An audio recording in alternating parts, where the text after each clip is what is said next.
देखो ऐसा है, तेज बोला, बिल्कुल तेज बोला।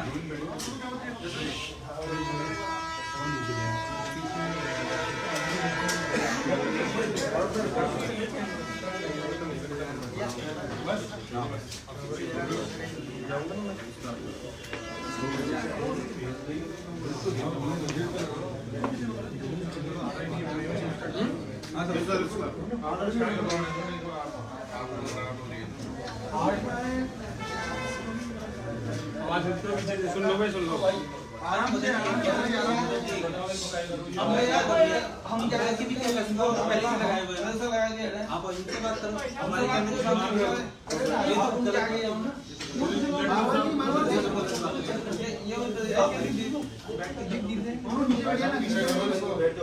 नीचे बैठिए, नीचे बैठिए, नीचे कर लो, बैठ के। एक्चुअली क्या जगह दूरी पड़ गई,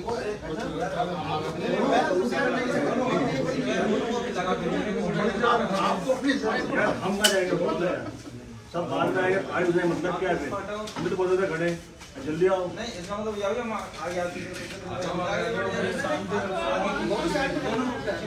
अच्छा स्टार्ट कर दो, सब व्यवस्था सब बढ़िया कर दो, साइड को जाओ, कोई बात नहीं, कैमरे वाले भी चल रहा है।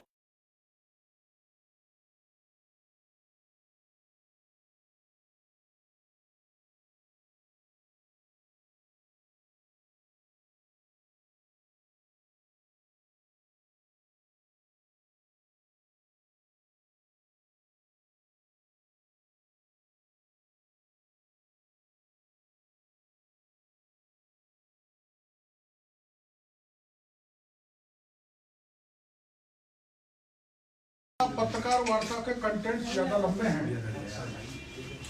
मेरे को चिंता इस बात की है कि मैं तो एक बार तो सोच रहा था 2 पत्रकार वार्ता करूं, लेकिन एक साथ मैं ऑफलाइन के साथ साथ ऑनलाइन पेपर घोटाला भी आज उजागर करूंगा। पहले मैं ऑफलाइन के बारे में जानकारी दे देता हूं।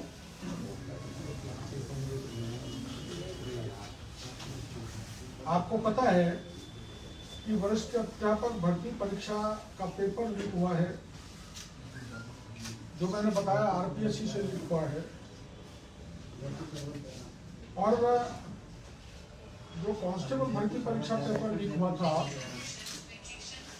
अगर एसओजी उसकी जांच ढंग से करती या सीबीआई की जांच दी हुई होती तो ये पेपर भी लीक नहीं होता। मैंने पुलिस पे सिपाही का पेपर लीक प्रकरण की भी पत्रकार वार्ता की थी, जिसमें प्रमाण से बहुत खुलासे किए थे, किंतु एसओजी उस पर एक कदम आगे भी बढ़ी। उसकी जानकारी मैं देना चाहता हूँ आपको। कांस्टेबल लीक प्रेस वार्ता में मैंने ऑनलाइन परीक्षा के आयोजन करने वाली टीसीएस कंपनी के राजस्थान हेड भुवनेश भार्गव की भूमिका का खुलासा किया था। बहुत सारे प्रमाण दिए, परंतु एसओजी ने भार्गव के खिलाफ कोई कार्रवाई नहीं की, बल्कि जो तथ्य और प्रमाण मैंने दिए थे उसमें पर्दा डाल दिया। अगर उस समय एसओजी भुवनेश भार्गव से कठोरता से पूछताछ करती तो सुरेश ढाका का नाम उसी समय सामने आ जाता। एसओजी के जांच अधिकारियों ने, इसमें मैं नाम बता सकता हूँ, छुपाऊंगा नहीं, सीआई मोहन पोसवाल ने सुरेश ढाका और उसकी टीम से 50 लाख रुपए लेके उसको बचाने का काम किया। इसका प्रमाण मैं पुलिस को दे दूंगा, जो अभी पुलिस जांच कर रही है। सुरेश ढाका का नाम विकास अधिकारी की परीक्षा में आया था। कांस्टेबल भर्ती परीक्षा का पेपर मोहन पोसवाल को मिला सबसे पहले लीक का। तो मैंने उस समय कहा था कि ये मोहन पोसवाल को कहाँ से आया, आज तक एसओजी ने उजागर नहीं किया। मोहन पोसवाल को ये पेपर, जो पेपर लीक करने वाला गिरोह का सरगना है उदाराम, उसने दिया था। उदाराम के पास ये पेपर कहाँ से आया, आज तक एसओजी ने नहीं पूछा। मैं एसओजी के चीफ को ये ध्यान दिलाना चाहता हूँ कि आपके एसओजी की जो जांच की टीम है वो इन माफियाओं से मिली हुई है और इनको बचा रही है। आपकी जानकारी में है कि वरिष्ठ अध्यापक भर्ती परीक्षा लीक प्रकरण में उदयपुर पुलिस ने माना कि गाड़ियां 3 बार आई हैं, 3 बार लौटी हैं। तो परीक्षा पेपर तो एक ही रद्द किया, बाकी के 2 क्यों नहीं कर रहे। मैं एक वीडियो आपको दूंगा जिसमें बुद्धनारायण प्रजापति निवासी एचएआर थाना चौथा बरवाड़ा जयपुर में 3rd ग्रेड का वरिष्ठ अध्यापक का पेपर पढ़ा रहा था 21 दिसंबर। मैं आपको दे दूंगा, वो आप सुन लेना पूरा किसको पढ़ाया। और इसका मतलब 21 को भी पेपर लीक हुआ है और 22 का भी ऑडियो है, वो मैं आपको दूंगा, वो भी लीक हुआ है। सुरेश ढाका को पिताजी जो मांगीलाल की सरपंच है उन्होंने बयान दिया था कि मेरा बेटा के नाम कोई प्रॉपर्टी नहीं है। वो मांगीलाल ने खुदनब के गांव में, अपने गांव में वरिष्ठ अध्यापक के 200 बच्चों को पेपर पढ़ाए। मैं मांग करूंगा पुलिस से उनसे जांच की जाए। सुरेश ढाका एवं भूपेंद्र सारण, आपको पता है फॉरेस्ट की परीक्षा का भी पेपर लीक किया। सुरेश ढाका और अन्य बड़ी मछलियों को पैसे लेकर बचाने का काम एसओजी के मोहन पोसवाल करते रहते हैं। मैं मीडिया को बताना चाहता हूं कि पोसवाल की लोकेशन अधिकतर मानसरोवर में ही आती है। क्या वहाँ एसओजी का ऑफिस है या कोई दूसरा ऑफिस है, इसकी जांच सरकार कराए। यहाँ पर भूपेंद्र सारण फरारी काट रहा था। भूपेंद्र सारण के साथ भूपेंद्र की जीएफ प्रियंका भी रहती थी और प्रियंका जहाँ मानसरोवर में रहती थी, जहाँ भूपेंद्र रहता था, वो मोहन पोसवाल आम तौर पर रुकता था, प्रियंका से संपर्क थे। तो मैं मांग करता हूँ एसओजी से मोहन पोसवाल के कॉल डिटेल निकाल कर ये पूछा जाए कि भूपेंद्र सारण, प्रियंका और जो ये ढाका है, सुरेश ढाका, इसकी जो गर्लफ्रेंड है उसके संपर्क में था। ये पूछताछ करना यह जरूरी है। और सुरेश ढाका की, जैसे प्रियंका को पकड़ा है वैसे सुरेश ढाका की भी एक गर्लफ्रेंड है। अगर राजस्थान की पुलिस उसको पकड़ती है तो पेपर लीक के बड़े राज खुलेंगे। वह एक दल की बड़ी नेता है, मैं उसका नाम पुलिस को बताऊंगा, लेकिन मैं मीडिया के जरिए राजस्थान की पुलिस को कहना चाहता हूं कि उसको भी पकड़ ले, नहीं वो भी नेपाल भाग जाएगी तो सारी चेन टूट जाएगी। पेपर लीक में पार्वती गुप्ता को एसओजी ने 7 दिन तक पूछताछ की थी, लेकिन एसओजी के एक सिपाही के जरिए 35 लाख रुपए लेकर द्रौपदी को बचा लिया। एसओजी के उस सिपाही का नाम मैं पुलिस को बताऊंगा। सुरेश ढाका पेपर लीक में लिप्त इन बड़े मुलजिमों को बचाने में कई राजनेता को हाथ है, जिस कारण पेपर लीक की जांच निष्पक्ष नहीं होगी। अतः मैं मांग करता हूं कि जल्दी जांच सीबीआई से कराई जाए। इसमें 6 एमएलए हैं, लेकिन मैं 6 एमएलए का नाम अभी नहीं बताऊंगा। एक पूर्व विधायक है, एक मंत्री का पीए है और जयनारायण व्यास विश्वविद्यालय के पूर्व छात्र संघ का अध्यक्ष भी इसमें लिप्त है। सुरेश ढाका की गर्लफ्रेंड भी इसमें लिप्त है। विधायकों का नाम अभी जान करना ठीक नहीं, किंतु राज्य के एक मंत्री सुखराम बिश्नोई के पीए मनोहर इस पेपर लीक में लिप्त हैं। ये मनोहर पहले रीड पेपर में भी लिप्त था, लेकिन सुखराम बिश्नोई को शायद इसकी जानकारी नहीं है, मैं कंफर्म कर सकता हूँ। सुखराम बिश्नोई का पीए जो है मनोहर की जांच अगर सुखराम जी करेंगे और पुलिस करेगी तो ये दोषी पाया जाएगा।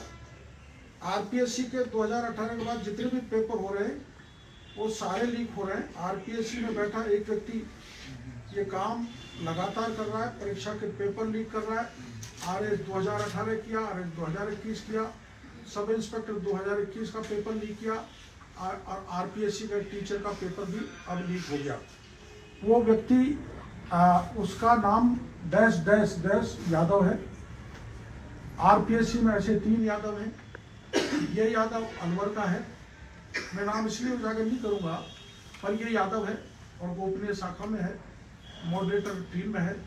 तो इसको पुलिस तुरंत पकड़े, नहीं तो ये भी ढाका और भूपेंद्र की तरह गायब हो जाएगा। थोड़ी सी जानकारी मैं प्रक्रिया की देना चाहता हूँ। आरपीएससी ने पिछले साल अक्टूबर के तीसरे सप्ताह में करीब 1 दर्जन एक्सपर्ट को शिक्षक भर्ती परीक्षा का पेपर बनाने के लिए अजमेर मुख्यालय बुलाया था। विशेष रूप से बने पेपर रूम में एंट्री के पहले सभी एक्सपर्ट की जांच हुई कि इनके पास मोबाइल, रिकॉर्डर या अन्य कोई डिवाइस, पेन, कागज आदि तो नहीं है। एक्सपर्ट को पेपर बनाने के लिए कागज, पेन, सिलेबस, रेफरेंस बुक आदि आरपीएससी की ओर से दिए गए। निगरानी के लिए सीसीटीवी कैमरे पहले से लगे हुए थे। एक्सपर्ट के पेपर बनाने के बाद नवंबर के पहले सप्ताह में सभी प्रश्नों को आरपीएससी के सॉफ्टवेयर में चढ़ाया गया और मॉडरेट किया गया। ये प्रक्रिया आरपीएससी चेयरमैन की निगरानी में सेक्शन ऑफिसर, प्रोग्रामर व लिपिक ने पूरी की। नियमानुसार इस दौरान इसमें से कोई भी मोबाइल, रिकॉर्डर, पेन, कागज आदि नहीं ला सकता। जो पेपर बनाता है वो बाहर का। जहाँ ये काम होता है वहाँ सीसीटीवी कैमरे लगे हुए। सिस्टम में न तो पेन ड्राइव या सीडी लगती है और न ही ये प्रिंटर से कनेक्ट होते हैं। फिर भी पेपर लीक कैसे हुआ? चेयरमैन, सेक्शन ऑफिसर, प्रोग्रामर और लिपिक में किसने किस तरह से पेपर सुरेश ढाका और भूपेंद्र सारंग को दिया, ये मैं पुलिस को बता दूंगा। लेकिन मैं आपको बता रहा हूँ कि इसमें मुख्य आरोपी पेपर देने वाला डैश डैश अलवर के एक यादव है, जो गोपनीय शाखा में है। मैं प्रार्थना करूंगा राजस्थान के मुख्यमंत्री से बार बार आरपीएससी को नहीं बचाया जाए। इसमें एक नाम जो आ रहा है जो सच्चा हो सकता है, प्रबल संभावना है कि अमित ढाका जो आईएएस हैं, जो सीएमओ में अब भी काम कर रहे हैं, उनके भाई राजेश ढाका सुरेश ढाका के पार्टनर हैं इस अभियान में। और माननीय मुख्यमंत्री के अति प्रिय, अति निकट ओएसडी के रिश्तेदार भी ढाका के साथ पार्टनर है। आप समझ सकते हैं कि सुरेश ढाका की कितनी बड़ी पहुंच है। इस प्रकरण को भी वैसे ही दबाया जाएगा जैसे रीट को दबाया गया। डीपी जारोली को बर्खास्त करने के बाद भी क्लीन चिट दे दी गई। आरपीएससी इसमें पूरी तरह से इन्वॉल्व है, बड़े लोग इसमें इन्वॉल्व हैं। अतः मैं सीबीआई की जांच इसमें करता हूँ। इसी तरह से सब इंस्पेक्टर परीक्षा 2021 के पेपर लीक के बड़े चौंकाने वाले प्रमाण मेरे पास आए, जिसकी मैं कल नहीं परसों ही पत्रकार वार्ता करूंगा। मैं सरकार से, माननीय मुख्यमंत्री से, माननीय आरपीएससी के चेयरमैन से निवेदन करूंगा कि सब इंस्पेक्टर पेपर लीक के इंटरव्यू 23 जनवरी 2023 से चालू हो रहे हैं, उनको स्थगित किया जाए। पहले मेरे पुख्ता प्रमाणों की जांच की जाए। ऐसे जो लाखों बच्चे हैं उनके भविष्य के साथ खिलवाड़ नहीं की जाए। तो कौन बात कर रहे हैं? अब ऑनलाइन पेपर लीक का प्रकरण मैं आपको बताना चाहता हूँ। ये बहुत महत्वपूर्ण है। अपन समझ रहे थे ऑफलाइन में ही गड़बड़ हो रहा है, ऑनलाइन में इससे 10 गुना गड़बड़ हो रही। थोड़ा टाइम लेंदी है, साल को गहिले धोता देवड़ा ऐसा कर देना, मैं बता देता हूँ। ऑनलाइन परीक्षा में राजस्थान में बड़े स्तर पर धांधली हो रही है। सुरेश ढाका ऑफलाइन परीक्षा का ही नहीं, ऑनलाइन परीक्षा का धांधली का बेताज बादशाह है। सुरेश ढाका का लगभग सभी कंप्यूटर लैबों में संपर्क था एवं अपनी राजनीतिक पहुंच से इन लैबों से अच्छे संबंध हो गए थे। सुरेश ढाका अपने पार्टनर महेंद्र बिश्नोई, जो आईटी हैकर है, को हैकिंग के लिए लैबों में संपर्क कराता था। महेंद्र बिश्नोई ने हैकिंग का कोर्स गुड़गांव चाइना से किया है, जिसकी ट्रेनिंग ढाका ने दिलवाई थी। महेंद्र बिश्नोई का संपर्क विदेश के हैकर से भी है। सुरेश ढाका के टीसीएस एजेंसी के राजस्थान हेड भुवनेश भार्गव से विशेष संपर्क है और अच्छे रिश्ते हैं। उसके दोस्त हैकर महेंद्र बिश्नोई की को टीसीएस में गुड़गांव में जॉब दिलाया था। सुरेश ढाका के मैंने आपको बता दिया नेताओं से बड़े संपर्क हैं, सीएमओ तक पैठ है। और आपको जानकारी है सबको कि सुरेश ढाका के दोस्त हैकर महेंद्र बिश्नोई की मदद से 2019 में यूथ कांग्रेस के चुनाव में हैक कर सुमित भगासरा, जो कि अशोक गहलोत ग्रुप के हैं, को जिताया था। इसके विरोधी मुकेश भाकर, जो कि सचिन पायलट ग्रुप के हैं, उसको हराया था। यह पूरे मीडिया में छपा था। इससे साबित होता है कि सुरेश ढाका के सीएमओ तक अच्छे संबंध हैं। इसके अलावा मंत्री, विधायक, जो मैंने आपको नाम बाद में बताऊंगा, उनसे विशेष संपर्क है। सुरेश ढाका पर बॉम्बे में मनी लॉन्ड्रिंग का मुकदमा दर्ज हुआ था। उसके बाद 2016 में राजस्थान आ गया। तो संदिग्ध कैरेक्टर वाला व्यक्ति 2016 से राजस्थान के बेरोजगारों के पेपर ऑफलाइन ऑनलाइन लीक करके लूट रहा है। टीसीएस कंपनी के राजस्थान हेड भुवनेश भार्गव की भूमिका सदैव संदिग्ध रही है। कोटा के रहने वाले हैं। दिल्ली पुलिस भर्ती परीक्षा 2020 में कोटा के परीक्षा केंद्र ओम कोठारी कॉलेज ऑनलाइन परीक्षा सेंटर था। इस एक ही सेंटर से 226 अभ्यर्थियों का चयन दोषपूर्ण कराया था, जिसकी जांच सीबीआई द्वारा की जा रही है। दिल्ली पुलिस में 625 अभ्यर्थियों को अयोग्य घोषित किया था, जिसकी सूची में 225 अभ्यर्थी अकेले ओम कोठारी कॉलेज कोटा के थे, जो भुवनेश भार्गव के अभ्यर्थी थे। मैं उनके नाम का जिक्र पहले कर चुका हूं, जो पहले पत्रकार वार्ता की थी, लेकिन एसओजी ने इस भुवनेश भार्गव से जांच नहीं की। और इन्होंने आपको जानकारी में है कि कांस्टेबल भर्ती परीक्षा जो लीक हुई थी, इसके प्रकरण में Diwakar school Jhotwara CHO JEN परीक्षा लीक प्रकरण में जागृति विद्या मंदिर का नाम उजागर किया था, जिसमें सरकार ने दिवाकर स्कूल की मान्यता रद्द कर दी, किंतु जागृति विद्या मंदिर की मान्यता रद्द नहीं की और ना ही कोई कार्रवाई की। रामकृपाल की तरह या ये अधिगम इंस्टीट्यूट पे किए वैसी कार्रवाई नहीं की। इसलिए नहीं की कि उसकी मालिक मंजू शर्मा राजस्थान सरकार के वित्त कल्याण बोर्ड की अध्यक्ष है। आईआईटी जेईई भर्ती परीक्षा में भी इनकी लिप्तता के कारण सीबीआई के राडार पर है। टीसीएस कंपनी ने जेल प्रहरी सरेश देवी की परीक्षा आयोजित कराई, जिसका प्रकरण एसओजी में दर्ज है, किंतु एसओजी ने भार्गव से आज तक पूछताछ नहीं की। उसके खिलाफ एसओजी कार्रवाई नहीं करना चाहता। टीसीएस कंपनी के खिलाफ रेलवे भर्ती बोर्ड का भी प्रकरण दर्ज है। राजस्थान में ऑनलाइन परीक्षा जितनी भी आज तक हुई है, उन सब पेपर को माफियाओं ने लीक किया है। ऑनलाइन पेपर भी लीक किया गया है, जिसमें टीसीएस के हेड भुवनेश भार्गव ढाका की अहम भूमिका है। अब मैं कुछ 5-6 विभागों के जो ऑनलाइन पेपर हुए थे उनकी जानकारी आपको देना चाहूँगा। पहला, विद्युत विभाग का।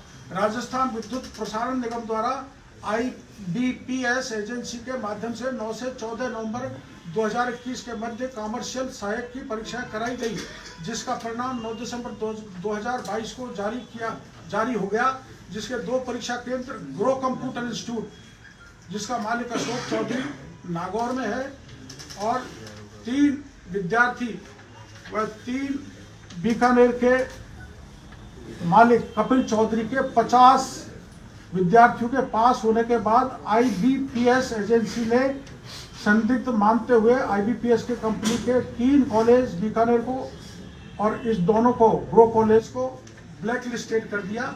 ये 53 विद्यार्थी जो ऑनलाइन फर्जी तरीके से पास हुए, इनकी जानकारी बिजली विभाग ने हाईकोर्ट को दी थी और 53 लोग हाईकोर्ट में गए और अभी कुछ दिन पहले हाईकोर्ट से आदेश कराना है बिजली विभाग के नाम से कि इनको पोस्टिंग दी जाए, इनको ज्वाइनिंग कराया जाए।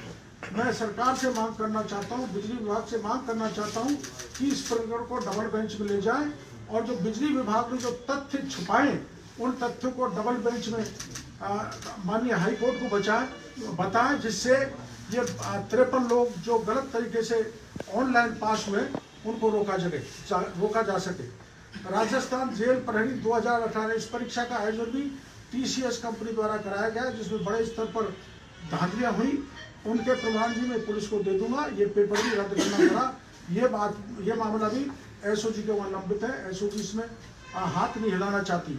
सरस डेयरी RCDF भर्ती परीक्षा 2021 का पेपर भी TCS ने करवाया था। केंद्र से सभी अभ्यर्थियों का चयन हो गया। जिस विषय पर प्रिंट मीडिया ने मुद्दा उठाया था उसके मामले को दबा दिया गया। इस परीक्षा का संचालन TCS कंपनी के हाथ में था, लेकिन एसओजी ने अभी तक कोई कार्रवाई नहीं की। ग्रुप D रेलवे भर्ती परीक्षा 2008 इस परीक्षा का आयोजन भी TCS कंपनी द्वारा कराया गया, जिसमें RA कॉलेज जयपुर में TCS कंपनी ने बड़े स्तर पर धांधली की।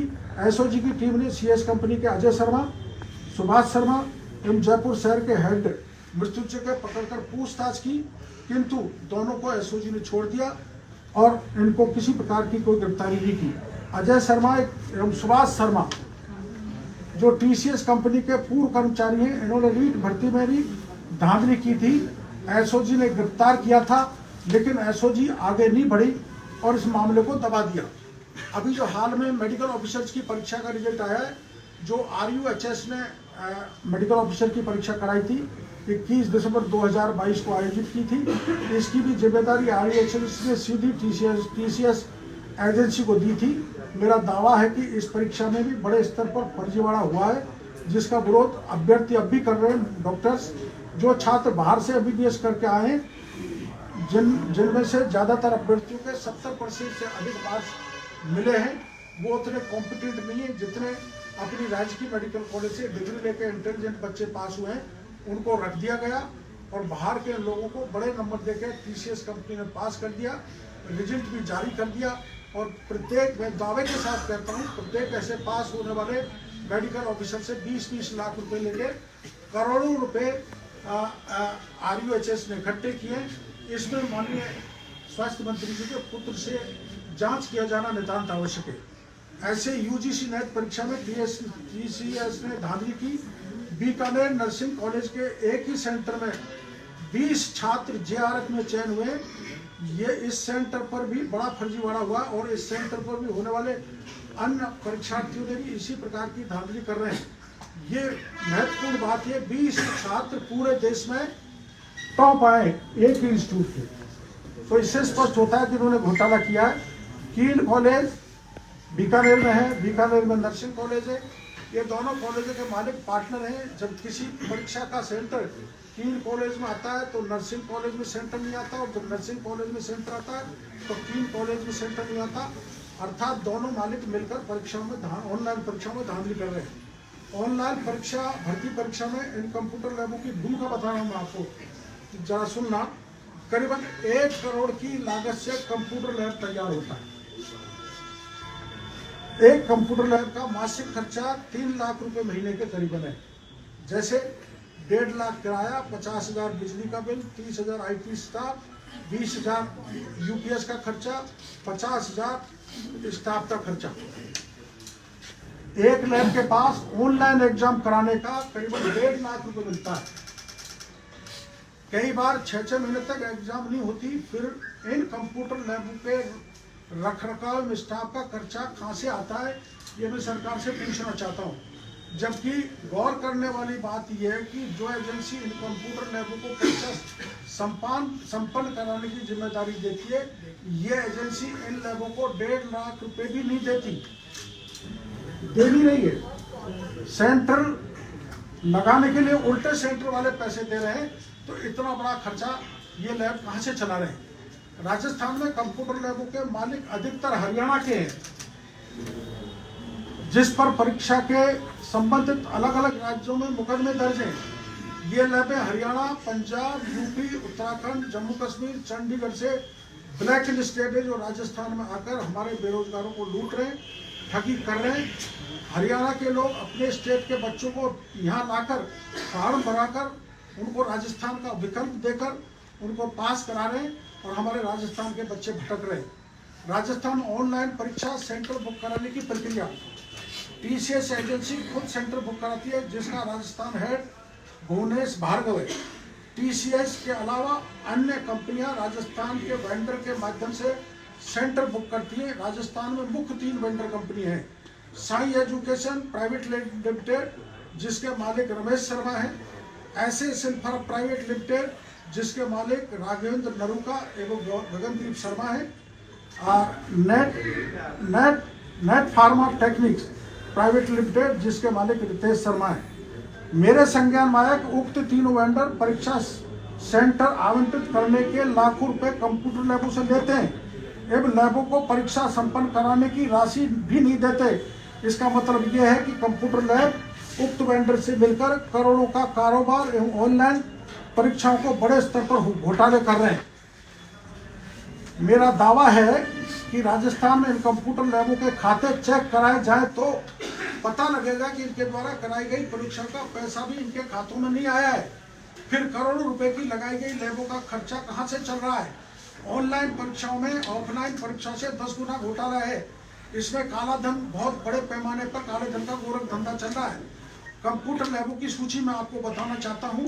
जयपुर में पल्लवी इंफोटेक, सत्य साई, सत्यगुरु, नितिन पब्लिक स्कूल, संस्कार school, SJM girls college, Rawat PG college, Kautil institute Sitapura, नमो इंडिया, जागृति, मंजू शर्मा का उत्कर्ष, कानपुर इंस्टीट्यूट, तक्षशिला, अल्फा, राजधानी engineering college Bhankrota, Cambridge school लोहा मंडी, ABC लोहा मंडी, पंडित दीनदयाल उपाध्याय भांकरोटा, शंकरा कॉलेज, अमर पब्लिक स्कूल और महात्मा गांधी सीतापुर।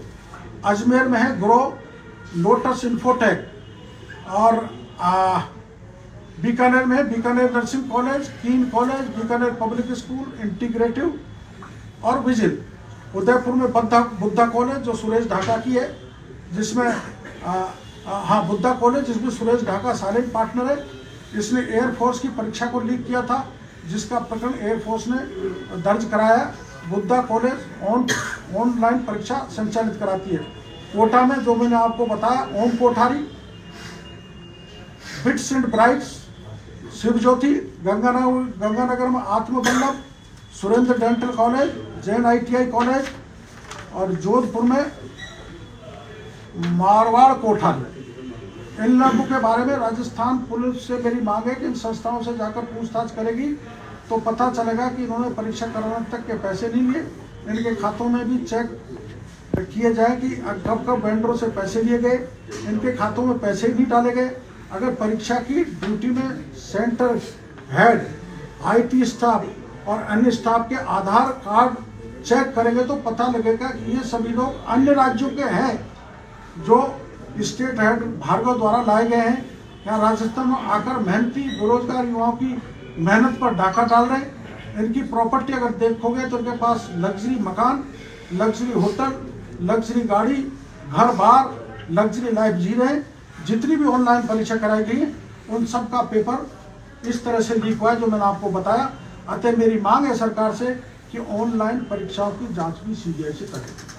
रोहिला जी, एक सवाल था कि आप बार बार प्रेस कॉन्फ्रेंस करते हैं, इतने सारे तथ्य भी रखते हैं, SOD में जाके तथ्य बताते हैं, कोर्ट में जाते हैं तो आपसे CBI जांच की मांग को खारिज कर दिया जाता है इन तथ्यों में। तो इन तथ्यों का महत्व क्या है? आप इसलिए मैं 19 जनवरी को हजारों बेरोजगार युवाओं को लेकर दौसा से जयपुर कूच कर रहा हूं और जो मैं बार बार मांग कर रहा हूं उसके लिए मैं हजारों युवाओं को लेकर, बेरोजगारों को लेकर स्थायी रूप से धरने पर बैठूंगा। जब तक बैठा रहूंगा जब तक सरकार राज्य के लाखों बेरोजगारों की इस मांग को नहीं मानेगी। डॉक्टर साहब, एक सवाल ये भी बनता है कि इतने मुद्दे आप उठा रहे हैं और इतने माफिया, शिक्षा माफिया के खास करके ये मुद्दे, आपके नजर में सुझाव क्या है शिक्षा माफिया पे अंकुश लगाने का? सुझाव तो हमने मांग की थी, बेरोजगारों ने भी की थी कि सख्त कानून बनाया जाए। कानून तो बनाए लेकिन उनमें लूप होल बहुत है और उस कानून को धरातल पर नहीं उतारा जा रहा। कागजों पर कागजी घोड़े दौड़ा रहे हैं। आपको पता है जिस अधिगम इंस्टीट्यूट को गिराया है वो सुरेश ढाका का नाम नहीं था। तो ऐसी कार्रवाई सरकार इसलिए कर रही है, 50 लाख करोड़ 1.5 करोड़ की बिल्डिंग को तोड़ के राज्य के 40 लाख बेरोजगार जिनके साथ सभी परीक्षाओं में धोखा हुआ है, विश्वासघात हुआ है, उनको ठगा गया, उनको लूटा गया, पेपर ऑफलाइन ऑनलाइन लीक किए हैं, उनके ध्यान को बांटना चाहती है सरकार। इससे काम नहीं चलने वाला है। इसलिए सरकार से पुनः मेरा करबद्ध निवेदन है कि राजस्थान के लाखों बच्चों को भविष्य को दृष्टिगत रखते हुए इन सारे प्रकरणों की सीबीआई की जांच कराई जाए, विशेषकर 3rd ग्रेड टीचर, कांस्टेबल भर्ती, आरएस का और सब इंस्पेक्टर का और रीट के पेपर की सीबीआई से हर हालत में जांच कराई जानी चाहिए। किरोड़ जी, ऐसा है कि कुछ आपने नाम बताए और कुछ छुपा लिए, डैश डैश डैश, ये एमएलए डैश डैश, ये मंत्री। मैंने इसलिए छुपाया, आपको पता है। हाँ, मेरी बात तो सुनिए। जी साहब, अगर आपको छुपाना है, सिर्फ पुलिस को ही बताना है, जो कि आपने सुनने भी है, तो फिर मीडिया को बुलाने का क्या मतलब है? यहाँ तो आपको तथ्य पूरे बताने मैं चाहिए। क्षमा चाहता हूँ आपसे। मैंने आपको पता है, जब पहले पत्रकार वार्ता की थी तो मैंने सुरेश ढाका और भूपेंद्र सारण का नाम बताया था। दूसरे दिन पुलिस को उनको पकड़ना चाहिए था, 2 दिन तक वहाँ पर रहे और वो पार हो गए और अब कहते हैं थाईलैंड पहुँच गए। इसलिए मैं कोई आपसे दुर्भावना नहीं रख रहा हूँ मीडिया से। मैं अल्टीमेटली नहीं पकड़ेंगे, मैं सारे नाम मीडिया को बताऊंगा ही, लेकिन मैं चाहता हूँ कि ये भागे नहीं और पुलिस उनको पकड़ ले।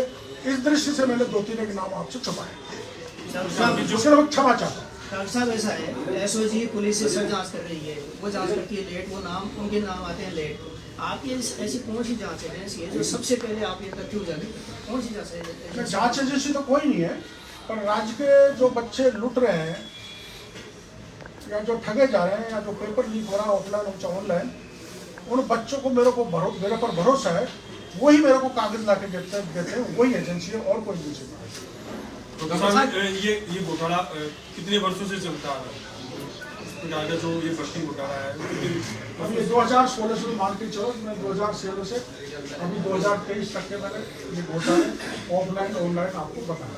इससे पहले ऑनलाइन जो परीक्षा है उनका घोटाला, उनकी मुझे जानकारी। डॉक्टर साहब, मेरा सवाल पेपर लीक से 2016 में बीजेपी राजस्थान की एक महिला अधिकारी ने डीएलबी डायरेक्टर पर बहुत गंभीर आरोप लगाए हैं, एक मंत्री भी आरोपों की चपेट में है। उस विषय पर आप कब प्रेस कॉन्फ्रेंस करेंगे? महिला आयोग की एक टीम भी राजस्थान आ रही है, आपकी कोई बयान नहीं आया है? महिला अगर मेरे को मिलेगी और सत्ता प्रमाण देगी तो मैं निश्चित रूप से मीडिया को बताऊंगा। किरोड़ जी, आपने कहा था कि 2016 में बीजेपी की सरकार थी, उस समय भी घोटाले हुए थे। मैं बता रहा हूँ 2016-17 पूरे सारी जांच कराया नहीं। गहलोत साहब ने अगर हिम्मत है तो दोनों राज्यों के लिए घोटाले की जांच कराई जाए, जो दोषी हो। आप विधानसभा में थे उस समय जब बीजेपी की सरकार थी ना, तब मैं बता रहा हूँ जानकारी कब से जानकारी में आए ये मामले आपके? ये 2-3 साल। एक ब्रीफ में बता दीजिए डॉक्टर साहब कि आज की आपकी बड़ी शिकायत क्या है, चाहते क्या है, और जो आपका आंदोलन है उसके बारे में एक ब्रीफ। मैंने आपको बताया कि ऑफलाइन का तो मैंने रीट बताया, हॉस्टल पर भर्ती बताया, सब इंस्पेक्टर बताया, रीट जेईएन का बताया और उनकी जांच मैंने आपको कुछ प्रकाश डाला। एसओजी ने कुछ गिरफ्तार किए, कुछ निर्दोषों को भी पकड़ लिया, दोषियों को छोड़ दिया, मैंने आपको जानकारी दी। अब उसके अलावा ऑनलाइन भी जो गड़बड़ हो रही है, जिसमें करोड़ों का कारोबार ये लोग कर रहे हैं, ये बात मैंने मीडिया के सामने रखी है कि ऑफलाइन तो सुरक्षित है ही नहीं, ऑनलाइन इससे 10 गुना सुरक्षित है। उसमें भी मैंने आपको वेंडर्स के नाम बता दिए, टीसीएस कंपनी के नाम बता दिए, हेड के नाम बता दिए, इन्होंने कहा किस किस ढंग का गड़बड़ किया है।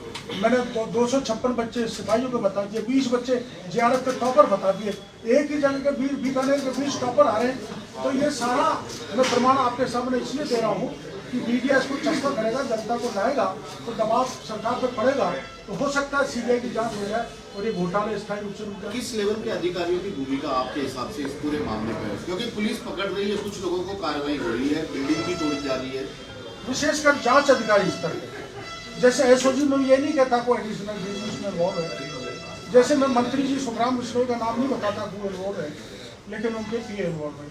जैसे मैं आरपीएससी के उस यादव का नाम बता रहा हूँ, मैं गारंटी के साथ ये कह नहीं सकता कि उसके ऊपर के अधिकारी इसमें इन्वॉल्व है। जब तक प्रमाण नहीं आए तो अंतिम व्यक्ति जहाँ से पेपर जिसके हाथ में जा रहा है वही लीक कर रहा है, तो बाढ़ खेत को खा रही है, उसको पकड़ोगे तो मैं बता रहा हूँ 6 MLA, ये मंत्री, ये ब्यूरोक्रेट, ये अमित ढाका, ये फलाना जो भी है, सबका लिंक बन जाएगा अगर उसको पकड़ेंगे। 19 तारीख वाला भी बता दीजिए क्या कर 19 तारीख को मैं दौसा से जयपुर हजारों युवाओं को लेकर, विशेषकर अपना धौलपुर, भरतपुर, अलवर, सवाईमाधोपुर, दौसा, जयपुर और टोंक के लोग इधर से आएंगे और इधर से दूसरी तरफ से आएंगे और हम यहाँ आके धरना देंगे, घेराव करेंगे मुख्यमंत्री आवास का। ये मेरा 19 तारीख का कार्यक्रम है, 11 बजे से दौसा से जयपुर कूच। डॉक्टर साहब इस सरकार ने डॉक्टर साहब एक सवाल, इस सरकार ने 5 मामले सीबीआई को सौंपे हैं, लेकिन सीबीआई अभी तक 2 कदम नहीं चली। तो आप मुझसे पूछना सामने मैंने आपके